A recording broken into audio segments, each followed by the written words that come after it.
Bonjour, je m'appelle Vincent Navarro, responsable de l'unité d'épilepsie à l'hôpital de la Pitié-Salpêtrière, également co-directeur d'une équipe de recherche à l'ICM qui s'intéresse aux mécanismes des épilepsies particulièrement résistantes. Je m'appelle Aurélie Hanin, je suis pharmacien, biologiste. Mon activité de recherche est d'identifier des marqueurs pour aider au diagnostic, suivre le patient en réanimation, identifier des causes ou prédire un pronostic. Au cours des dernières semaines, nous avons réalisé de nombreux dosages et nous avons identifié différents profils inflammatoires. Depuis de nombreuses années, il était supposé que les patients présentaient une modification de l'inflammation. Nous n'avions pas évalué en détail l'hétérogénéité. Nous nous sommes rendus compte que tous les patients NORS n'étaient pas les mêmes et qu'il y avait en effet 3 grands groupes. Le NORS très inflammatoire, à potentiel pronostic plus sévère et pour lequel il faudrait initier très rapidement des immunothérapies ciblées. Le NORS à composante encéphalite auto-immune et les NORS à profil inflammatoire froid chez lesquels nous n'allons pas retrouver d'augmentation de cytokines. On a mis en place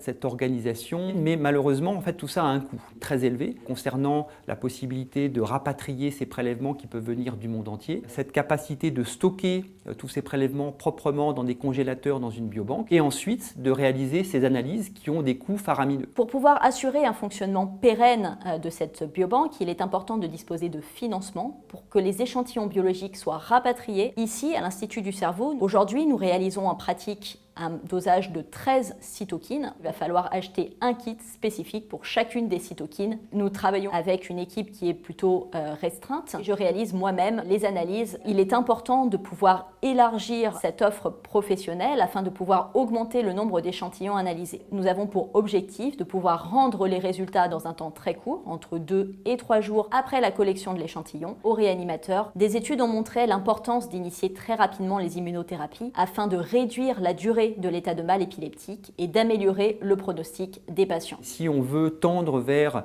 la capacité de faire des dosages dans les 2-3 jours, il faut qu'il y ait une masse critique de personnes, d'outils de biologie et de dosage qui soient plus importants.